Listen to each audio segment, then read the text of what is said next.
apparaissent au Cameroun. L'heure est donc à la revue de presse, à suivre simultanément sur les antennes de Suite FM. Et nous démarrons à Douala avec Ruben Malik Djumbissier. Bonjour. Bonjour Sofiane. Et bon début de semaine. Merci. Merci d'être avec nous ce matin. On va ouvrir avec le quotidien Mutation. Chers téléspectateurs, bonjour. On va ouvrir justement cette édition de la revue de presse avec le quotidien Mutation, mais disons déjà que la crise centrafricaine s'empare de la totalité des unes ce matin. C'est le sujet majeur, le sujet principal traité par l'ensemble des tabloïds, concussion, détournement. Mais avant justement de parler de cette actualité majeure, on va parler de cette affaire de détournement et de concussion qui va amener deux responsables de la police nationale à être entendu par la police judiciaire. C'est un rebondissement, celui de l'affaire relative justement à l'enlèvement, à la prise d'otage du père Georges Van der Bush. L'affaire refait surface ce lundi matin à la une du journal Mutation qui nous fait apprendre que des hauts responsables de la police sont actuellement entendus à la direction générale, la DGRE, et bien le délégué régional à la sûreté nationale pour l'extrême nord et le commissaire spécial d'Amchidé ont été gardés au secret pendant 3 jours avant d'être redéployés. Et ils sont soupçonnés, écrit Mutation, d'avoir détourné de fortes sommes d'argent dans cette transaction. Il s'agit des sieurs Ibrahim Bouba et Aloysius Alemgué. Eh bien, le journal dit que ces hauts gradés de la police auraient détourné une partie de l'argent destiné à faire libérer le prêtre français Boris Berthold. L'auteur de l'article dit ne pas avoir plus ample information justement sur cette scabreuse et scandaleuse affaire. Le journaliste mentionne que les vrais responsables de cette affaire n'auraient pas encore été interpellés. Ils se recruteraient parmi les hauts gradés de l'armée camerounaise. Le journal évoque une chasse à l'homme qui suit son cours après leur audition. Eh bien, les deux suspects ont été reçus par Martin Barganguele. Et le journal Mutation, justement, pour continuer, je parlais tout à l'heure dès le commencement de cette édition de la revue de presse de la crise centrafricaine, 5 morts à la frontière. C'est le petit titre, justement, du journal Mutation, crise centrafricaine, donc 5 morts à la frontière, 5 morts qui viennent ainsi s'ajouter au bilan déjà lourd. Selon le journal, il s'agit donc là d'une conséquence, de la conséquence d'affrontement entre les éléments de la Séléka et les anti-Balakas, survenu, autant pour moi, après la démission de Michel Dosodja. C'était vendredi dernier. Les tirs ont également fait des blessés. Ceux-ci ont été conduits à l'hôpital de Garoua-Boulaye, et le journal nous fait apprendre bien que 4 de ces blessés ont trouvé la mort le lendemain. Et le 31 décembre dernier, le bilan faisait état du décès de 2 militaires camerounais et d'un civil. Et donc au sujet toujours de la crise centrafricaine, vous lirez dans les colonnes du journal Mutation la chronique de Xavier Messé. RCA, l'État néant, c'est le titre. On va donc continuer avec cette actualité majeure relative justement à la crise centrafricaine, mais cette fois-ci avec le journal Le Messager, également qui revient sur cela, et en parlant aussi de la rencontre des chefs d'État des pays de la sous-région, des chefs d'État qui se sont donc réunis à Djamena. Eh bien, le titre de la chute de Djotodia, l'ex-président de la transition désormais exilé au Bénin, nous apprend le journal après la République centrafricaine. La France a des plans contingents pour le Cameroun. Vous lirez l'éclairage du professeur Chanda Tomé, internationaliste, et la France, toujours la France que le Messager désigne comme étant l'origine de la déchéance programmée de Djotodia, Michel Djotodia, le cocufié. C'est ainsi que le Messager le présente ce matin, puisque tout a été planifié selon le journal par devers lui. Même la date du sommet du 10 janvier dernier à Djamena, ne lui a pas été informé à temps, eh bien, pris au dépourvu avec son Premier ministre. Les deux hommes, au moment où ils se rendaient à Djamena, ignoraient que leur démission serait le point principal à l'ordre du jour. Et le professeur Chanda Tonme, qui a donc accordé une interview au journal Le Messager ce matin, Le Messager qui n'excuse pas la France ce matin dans ses colonnes, l'internationaliste Chanda Tonme accuse, lui, la France pour qui, selon l'internationaliste, Yaoundé est prête à tout livrer. C'est une interview très nourrie que l'expert des questions internationales universitaires accorde au Messager ce matin pour non seulement donner des grilles de compréhension sur la démission de Michel Dossodia et donner justement par la même occasion un pan de voile sur le rôle joué par la France, le Cameroun et les autres pays de la sous-région. Mais une question de l'intervieweur posée à Chandaton, mais formulée justement par l'interrogation suivante. Comment expliquez-vous, dans cette nouvelle montée du colonialisme français en dépit des déclarations sur la mort de la France-Afrique, en lisant la longue réponse de l'expert qui s'appuie sur le cas malien pour tracer, on va dire, la symétrie de la politique extérieure française sur l'Afrique? Il faut absolument lire justement cet article. L'anecdote, pour continuer, cette fois-ci, s'interroge sur le lieu où se trouve le ministre camerounais de l'Agriculture, Essim Meunier, encore à la une du journal L'Anecdote, qui se demande où est-il passé, où donc passé le ministre de l'Agriculture et du Développement rural. L'anecdote fait donc observer que Essim Meunier était absent à la cérémonie de présentation des vœux au chef de l'État.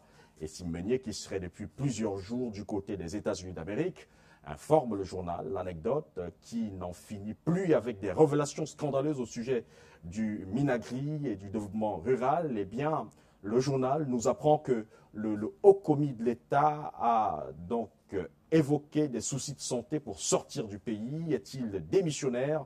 S'interroge le journal, puisque Mokol Pem, l'auteur de l'article qui barre la une de ce journal, laisse entendre que il est du côté des États-Unis et Essim Meunier en train d'actionner des réseaux pour échapper à la justice.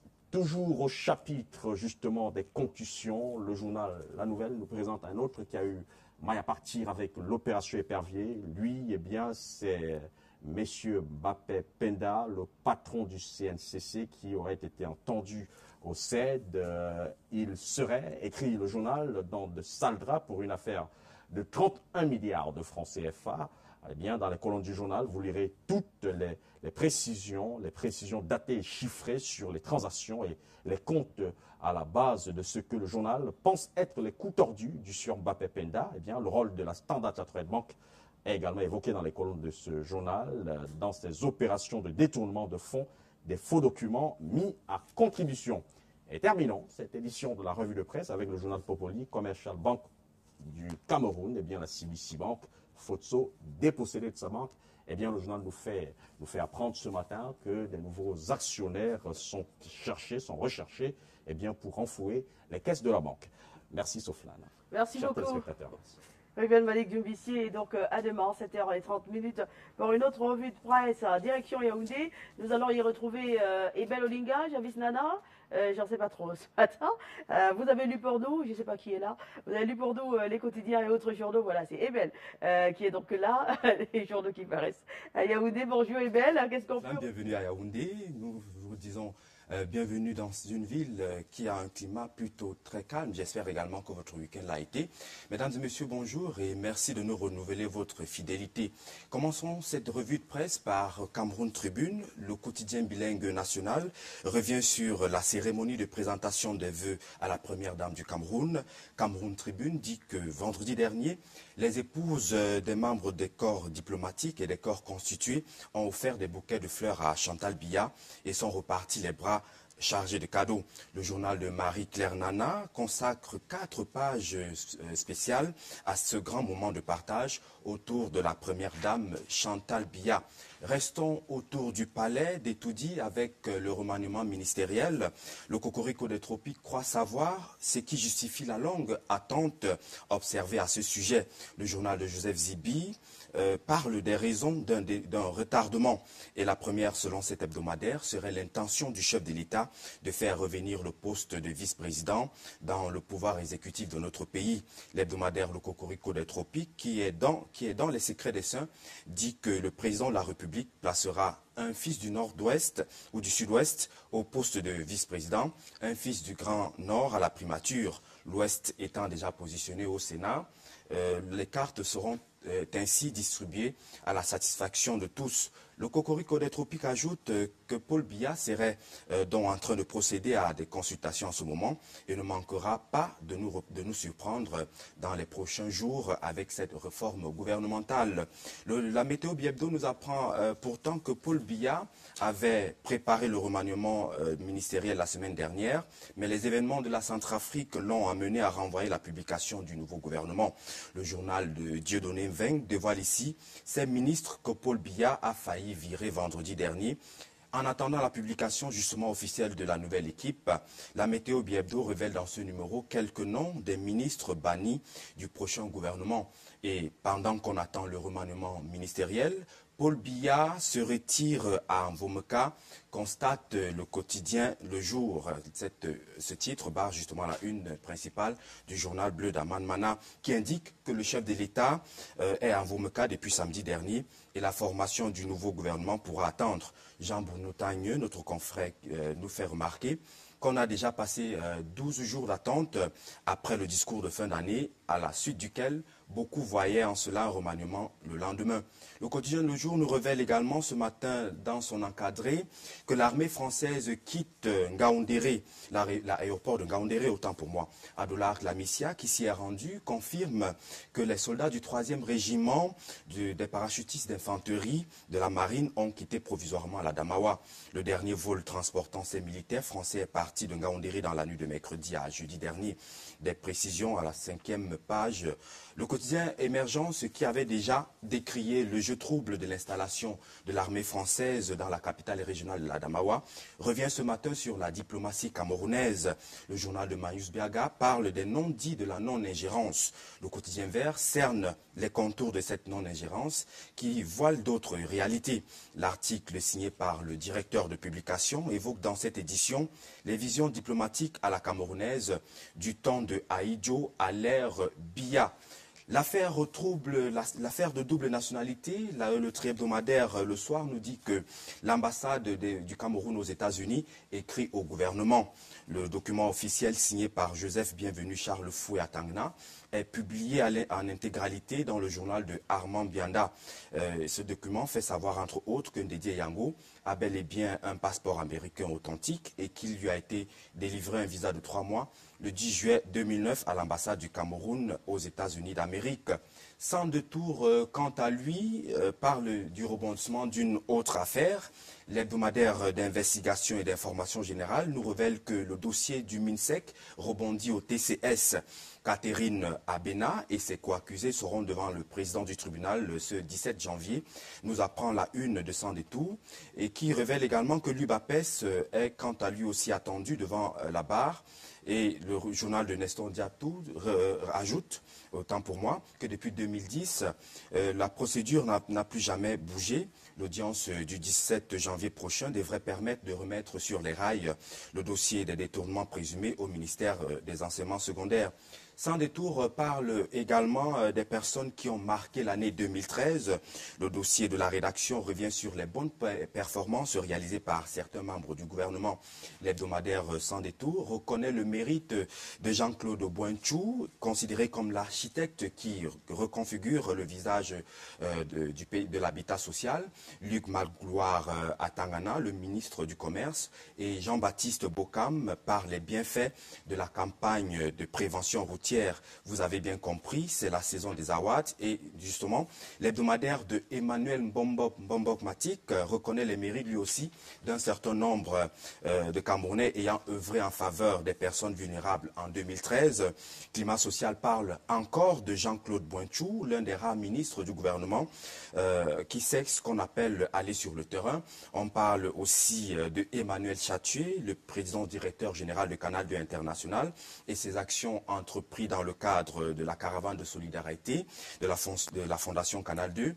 L'hebdomadaire Climat Social cite Pamela Ayuketa, la déléguée régionale des transports du littoral, Georges Gilbert Baonla et Claire Minkwe Dissamba, des personnalités qui ont toujours été au chevet des personnes défavorisées et vulnérables et qui seront récompensées par des distinctions décernées par l'association l'INAPEF dans les prochains jours.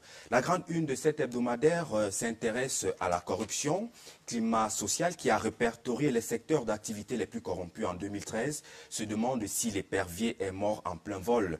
Le journal de Emmanuel Bombok Matik dévoile pour dénoncer les secteurs d'activité gangrénés par la corruption au cours de l'année écoulée. Climat social de l'éducation, climat social par de l'éducation, avec les dessous de table qui s'asseyent au premier banc, la corruption qui plaide coupable à la justice, le trésor, le budget et les impôts qui forment un trio infernal dans ce fléau, la CONAC et ses aveux d'impuissance, la NIF, une poule mouillée, 5 pages entièrement consacrées à ces secteurs d'activité les plus corrompus en 2013.